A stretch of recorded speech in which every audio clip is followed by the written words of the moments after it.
Bonjour, c'est Mathieu Béliard. Bienvenue dans Les Éclaireurs.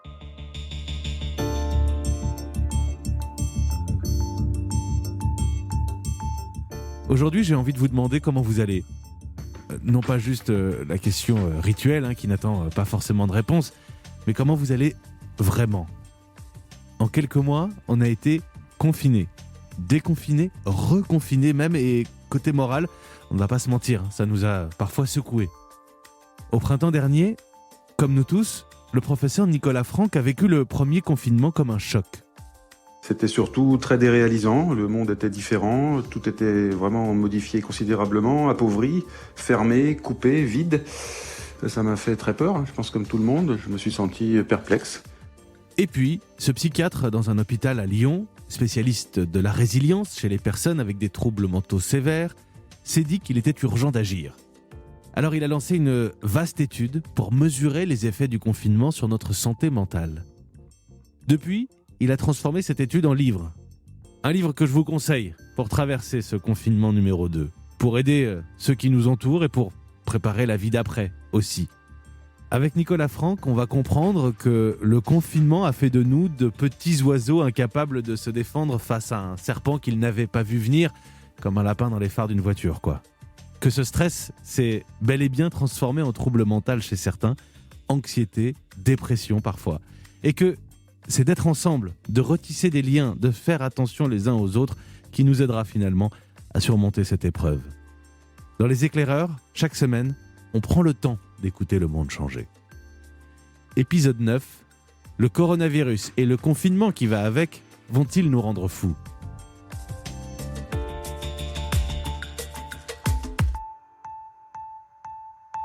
Bonjour professeur Nicolas Franck. Bonjour.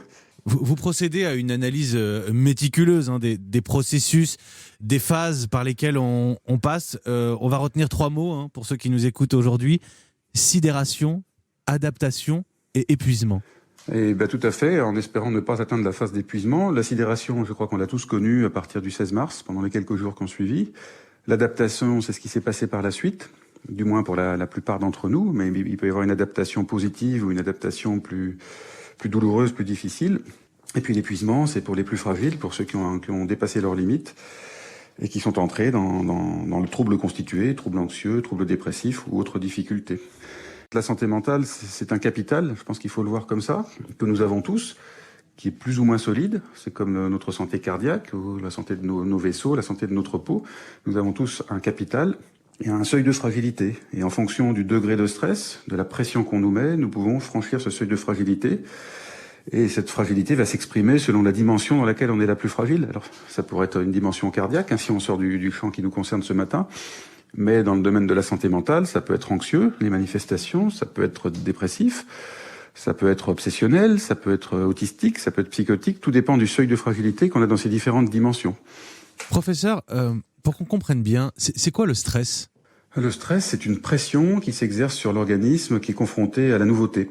Vous dites qu'on a été confronté à un stress majeur et prolongé. Alors prolongé, on comprend, on est encore dedans, finalement, au moment où on se parle. Mais le stress majeur, pourquoi est-ce que là, c'est une situation de stress majeur ?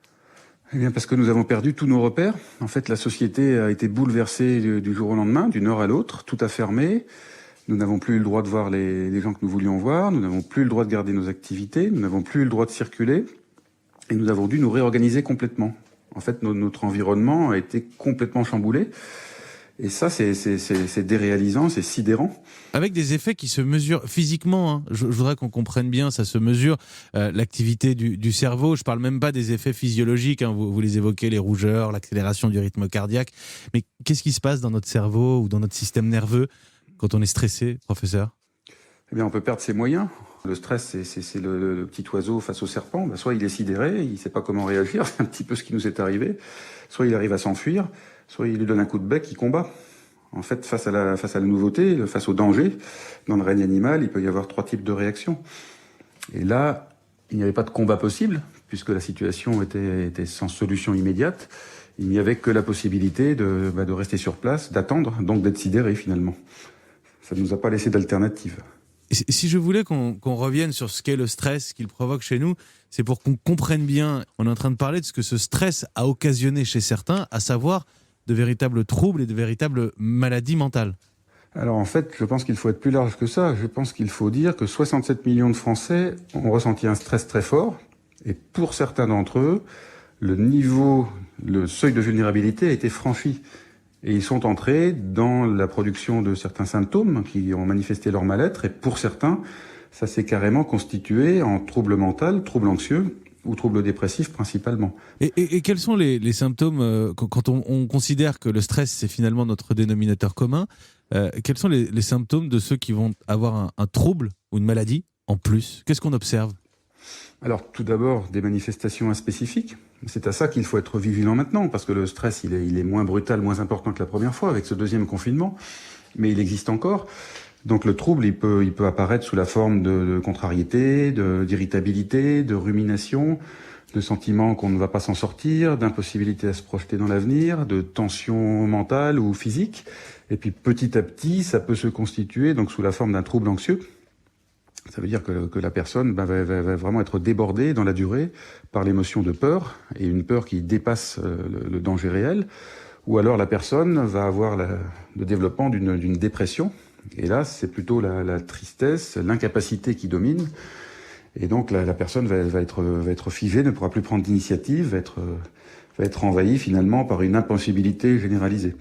J'en viens à la question qui fâche finalement. Ce confinement, il a provoqué des maladies mentales ou il a déclenché des pathologies chez des patients chez qui c'était déjà latent, qui étaient déjà en difficulté?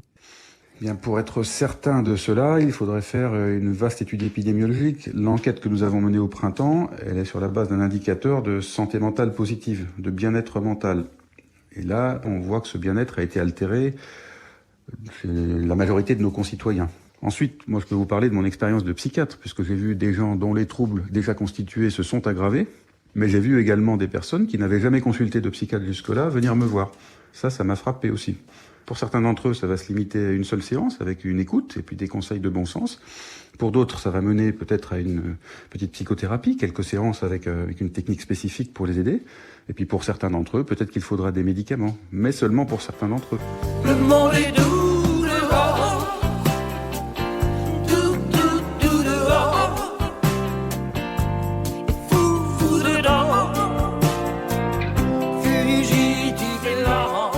Nicolas Franck, on va rentrer dans le détail et dans le concret aussi, finalement, pour ceux qui nous écoutent et qui connaissent une nouvelle phase de confinement. On croyait qu'on en était sorti. D'abord, il y a des facteurs aggravants de ces troubles mentaux, de ces situations compliquées à gérer. Je pense aux addictions, à ceux qui ont déjà des troubles de la personnalité. On en a beaucoup parlé au début du confinement. Oui, complètement. Là, nous avons mesuré dans notre enquête en population générale au printemps les consommations. Et nous avons vu une explosion en particulier de consommation d'écran avec une personne sur 6 qui nous déclarait avoir perdu le contrôle. C'est-à-dire avoir déclenché une addiction aux écrans. C'est énorme, parce que les circonstances ont favorisé vraiment le recours aux écrans pour communiquer, et parce que certains sont plus vulnérables à ce type d'addiction. La consommation d'alcool également a augmenté, et puis d'autres consommations. On a parlé des benzodiazépines, des anxiolytiques. Donc tout ça est un peu entremêlé, si vous voulez. Vous avez des gens qui étaient déjà dans des addictions auparavant, vous en avez qui sont entrés dans des addictions à ce moment-là. Vous avez des addictions associées à un trouble du spectre de l'autisme ou à un trouble anxieux ou à d'autres troubles, un trouble bipolaire, etc.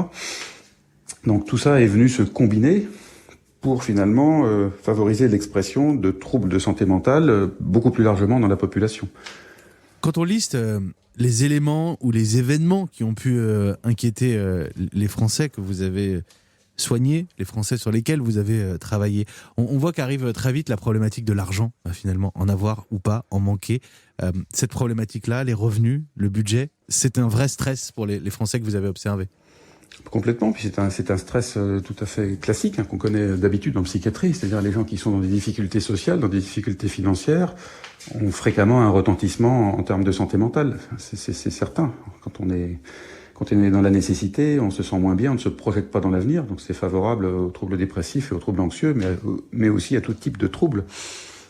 Donc effectivement, la période est venue aussi révéler cette dimension-là, avec toutes les conséquences économiques qu'il peut y avoir. Et bien, on a vu dès le début du deuxième confinement des situations de détresse économique, avec des commerçants qui ne voyaient pas l'avenir, qui faisaient la grève de la faim, qui appelaient à la révolte, etc., etc. Et bien tout ça est intriqué. En fait, c'est une circonstance aggravante pour la santé mentale. Et ensuite vient la question de l'isolement, de notre lien social, de la solitude. On n'a pas tous vécu ce confinement de la même manière, pas tous en famille. Parfois on était seul, parfois on était dans un appartement, d'autres fois dans une maison. Mais cette question de l'isolement des individus est ressortie très haut. L'être humain est un être sociable, donc on s'attendait à ce que l'isolement soit un facteur aggravant pour la santé mentale.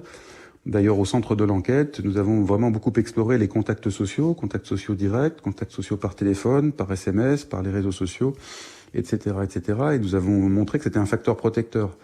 Plus les personnes étaient en interaction avec autrui, meilleur était leur bien-être mental, mieux se maintenait leur santé mentale.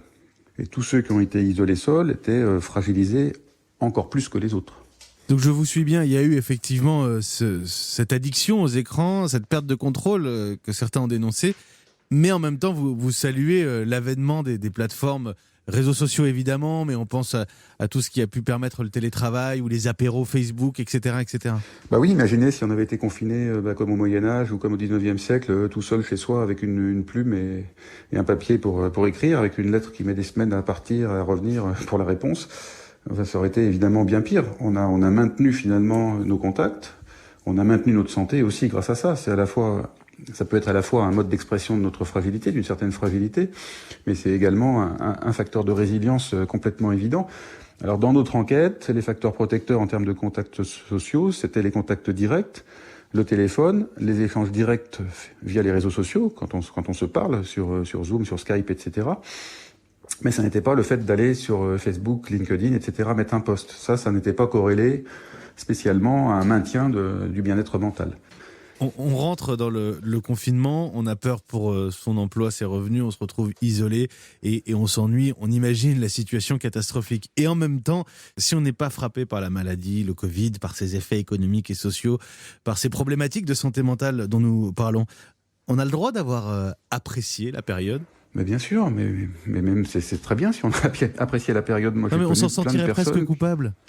Mais non, au contraire, non, c'est bien. Moi, ça s'appelle s'adapter, ça s'appelle tirer parti de la situation. Je trouve que c'est fabuleux. Mais à contrario, d'autres ont beaucoup souffert d'être isolés, d'être enfermés, de ne pas pouvoir sortir ou pas sortir comme ils le voulaient, et finalement ont appréhendé très négativement cette période. Et en fait, c'est à eux qu'il faut penser quand on s'intéresse à la santé mentale.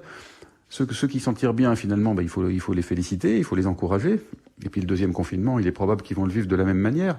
En revanche, ceux qui ont mal vécu le premier, les mêmes causes reproduisant les mêmes effets du point de vue émotionnel, je crains que le deuxième soit encore plus difficile, parce qu'il y a un effet cumulatif, parce que ça fait beaucoup de semaines de confinement au total sur 2020, parce que c'est l'automne, parce qu'il fait sombre, et parce que la grogne s'installe de manière très généralisée. Une question très générale. Comment on mesure la santé mentale ? Alors là, nous l'avons mesuré dans l'enquête du printemps, que nous avons d'ailleurs relancée la semaine dernière à l'occasion du second confinement, qui est en ligne sur le site du Centre ressources de réhabilitation psychosociale. Nous l'avons mesuré par un indicateur très simple, parce qu'il s'agissait d'avoir des réponses. Et cet indicateur, c'est le niveau de bien-être mental. Est-ce que je me sens bien ou est-ce que je ne me sens pas bien par rapport à qui je suis dans mes circonstances de vie actuelles, dans mes projets. Donc c'est une échelle en 14 items, 14 questions. Et nous avons croisé ça avec tout un tas de paramètres sociodémographiques, occupationnels, de consommation, pour voir finalement quels facteurs pouvaient maintenir ou dégrader le bien-être mental. Jamais, rarement, parfois, souvent ou tout le temps, je me suis senti détendu, je me suis senti utile, j'ai eu de l'énergie à dépenser, je me suis senti proche des autres. Voilà quelques-uns des 14 éléments. On peut s'auto-tester finalement ? Oui, on peut s'auto-tester. C'est une échelle auto-évaluative. En fait, il y a un score. La population française, en dehors du confinement, pour la population saine, a un score de 52-53 en moyenne. Là, au début du confinement, si on prend par exemple un étudiant qui vit dans moins de 15 mètres carrés, son score était à 42. Il était complètement effondré. Si vous prenez un agriculteur, son score était à 45 en moyenne. Une profession de santé, il était à 50. Probablement, le sentiment d'utilité était très préservé. Donc vous voyez, on peut utiliser ce score de manière globale pour des catégories de population. Et on peut aussi l'utiliser à titre individuel. Alors le score à titre individuel sera surtout intéressant en fonction de son évolution. Je vais vous faire une confidence, je l'ai fait et je suis arrivé à un score de 45, ce qui m'a étonné parce que je me sens très bien et j'ai l'impression d'aller très bien. Donc je me suis dit que je devais être dans le déni ou alors que votre test n'était pas fiable. Non, c'est pas qu'il est pas fiable. En fait, ce qui est intéressant, c'est comment je serai 1 mois plus tard, 2 mois plus tard, etc. Est-ce que ça monte, est-ce que ça descend? Bon, après, il faut pas le faire tous les jours, ça n'a pas de sens. Mais le faire de temps en temps, ça permet d'avoir un certain regard sur soi-même. Je trouve que ça peut être utile. C'était ma consultation personnelle dans les éclaireurs. Eh oui, avec plaisir. Bonjour à tous. Alors, comme tout le monde, je suis bloqué chez moi. Je suis pas parti à Houston parce que la priorité, pour l'instant, c'est pas d'aller dans l'espace, mais ça va être d'endiguer le Covid-19. Donc, alors, ça fait quoi un astronaute quand c'est bloqué chez soi? Alors, pour le ravitaillement, pas de panique. On risque pas la pénurie alimentaire. De toute façon, moi, la nourriture en boîte, j'ai l'habitude. Et puis, au moins ici, elle reste dans l'assiette. Pour me rappeler les bons souvenirs de la station spatiale, j'ai même installé un duvet vertical. J'ai dormi là-dedans pendant 6 mois, donc c'est pas quelques semaines d'isolement qui vont me faire peur. Il y a un travail dans votre livre, Nicolas Franck, de retour sur plusieurs expériences, sur plusieurs exemples de confinement. Je vais mettre des guillemets, évidemment, en comparant les études. Si on parle, par exemple, de l'espace, c'est tout bête, mais pour ce qui est de la conquête spatiale, pour ce qui est de la Station spatiale internationale, on a déjà une expérience de vie collective confinée de l'humain. Oui, ça c'est extrêmement enrichissant. Moi j'ai lu ce qu'avait écrit Thomas Pesquet et puis d'autres astronautes et d'autres études dans des articles scientifiques. Et on voit bien à quel point la préparation et l'adhésion aux circonstances de vie sont absolument nécessaires pour y faire face. Thomas Pesquet a pu rester des mois dans l'espace, dans quelque chose qui a pu ressembler à notre confinement du mois de mars, avec de quoi faire un peu de sport dans une salle spécifique, de quoi circuler dans quelques pièces. Les réseaux sociaux et puis une vie, sa vie, son existence quotidienne était construite dans cet espace-là et ça s'est bien passé. Donc là, les conseils qu'il nous donne pour structurer les journées m'ont semblé extrêmement précieux, c'est pour ça que je les ai repris dans le livre. Vous parlez de la prison, de la vie dans un sous-marin. Je retiendrai les navigateurs. Tiens, on est en plein Vendée Globe. Les navigateurs qui ont des hallucinations quand ils sont trop longtemps, trop seuls en mer. Oui, ça c'est un sujet qui m'avait beaucoup intéressé dans les années 1990, puisque j'ai fait ma thèse de médecine sur les hallucinations. J'avais beaucoup lu tous les grands auteurs français, allemands, etc., qui avaient travaillé sur ce sujet-là. Et on sait bien que la désafférentation sensorielle, c'est-à-dire le fait que vous n'entendez plus la voix de l'autre. Si votre cerveau n'entend plus la voix de l'autre, il la produit lui-même pour se nourrir, en quelque sorte. Et peut conduire à des manifestations psychotiques, dont des hallucinations. C'est-à-dire que si on n'est pas en contact avec l'autre, on s'invente l'autre en quelque sorte. Mais imaginez des petits-enfants qui construisent leur identité et qui ne voient que des personnes masquées dans des crèches ou chez leur nourrice à la maison. Les conséquences, elles peuvent être sévères pour ces petits-enfants. Vous voyez, ça peut avoir des effets beaucoup plus importants que simplement un adulte qui est contrarié pendant quelque temps, qui doit s'adapter, qui modifie finalement ses manières de faire. Là, on est vraiment sur la construction de l'identité, du rapport à autrui, et je pense que ça mérite vraiment toute notre considération. On en revient toujours à cette question, on a vraiment besoin les uns des autres en fait, c'est quand même l'enseignement de cette année 2020. Oui, l'être humain est un être social, il a besoin de l'autre pour se construire, pour subsister. Robinson Crusoe ou sur l'île, c'est pas très fameux non plus. On peut pas se passer de l'idée de l'autre, voire de la voix de l'autre.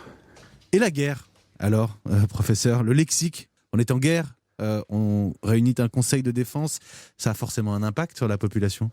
Oui, ça c'est stressant. Je trouve qu'un vocabulaire médical serait plus adapté. Parce que la guerre, elle est faite par un ennemi qui est identifié, qui est un petit peu de même nature que nous. Enfin, ces deux protagonistes l'un en face de l'autre. Là, faire une guerre où on combat un ennemi invisible tout petit, je trouve que c'est pas forcément la meilleure manière d'en parler, mais bon, après, on fait comme on peut. Il a manqué de psychiatres dans le conseil scientifique? Oui, je trouve un peu, oui. Je crois que, si vous voulez, la dimension principale, c'est évidemment la survie de nos concitoyens. Hein. C'est les formes sévères de coronavirus, c'est les formes les plus sévères avec détresse respiratoire qui vont en réanimation. Ça, c'est la grande priorité. Deuxième priorité, les conséquences économiques. Mais troisième priorité, vu tout ce qu'on dit depuis le début, c'est la santé mentale des 67 millions de Français. Donc oui, je trouve que ça mériterait d'être considéré au premier plan, comme les deux autres dimensions. Nicolas Franck, je termine systématiquement ce podcast, Les Éclaireurs, avec une question rituelle. Est-ce que c'est plus facile de changer le monde ou de se changer soi-même ? Moi, je crois que ça va être plus facile de se changer soi-même. Oui. Qui a le pouvoir de changer le monde ? Ou alors, effectivement, un changement négatif peut être imposé si on a le pouvoir de le faire. Oui, il y a des dictateurs qui ont changé le monde, ça. Mais je pense que se changer soi-même, en théorie, si on s'y consacre, ça paraît quand même plus à portée de chacun. Après avoir commencé avec la première phrase de votre livre, je vais terminer par la dernière, tout simplement. Le confinement a eu pour effet positif, dites-vous, d'inciter les gens à se tourner vers les autres. Se préoccuper d'autrui permet de se sentir utile, ce qui est volontiers salvateur face à un péril collectif. Je retiens qu'on n'a pas seulement besoin des autres, mais on a besoin aussi de se tourner vers les autres, de se donner. Oui, la solidarité est extrêmement importante. D'abord, ça donne un sens à ce qu'on fait, à nos actions, à notre vie. Et puis, supporter ensemble l'adversité, c'est également quelque chose qui est plus facile qu'individuellement. Donc, on a toutes les raisons, finalement, de se tourner vers les autres. Mais la crise, elle interroge aussi notre relation à nos consommations, à nos déplacements. J'espère qu'il en restera quelque chose. Cette frénésie de consommation, cette frénésie de kilomètres parcourus, on peut peut-être la remettre en question. Je pense que les communications à distance vont peut-être s'installer un petit peu plus dans la société, que ça limitera la pollution, et ça, c'est aussi quelque chose qui est intéressant. Merci beaucoup, professeur Nicolas Franck. Merci à vous. Vous venez d'écouter Les Éclaireurs avec Nicolas Franck. Ce psychiatre vient de publier Covid-19 et détresse psychologique 2020, l'Odyssée du confinement. C'est aux éditions Odile Jacob. Les Éclaireurs est un podcast Europe 1 Studio avec Juliette Berger à la programmation, Fanny Rascle à la production et Jean Lénaf à la réalisation. La semaine prochaine, je peux déjà vous le dire, on parlera des pères, ou plutôt des nouveaux pères, une espèce en voie d'apparition qui pose pas mal de questions. Vous allez peut-être vous reconnaître. On prendra le temps d'écouter le monde changer. À très vite dans Les Éclaireurs.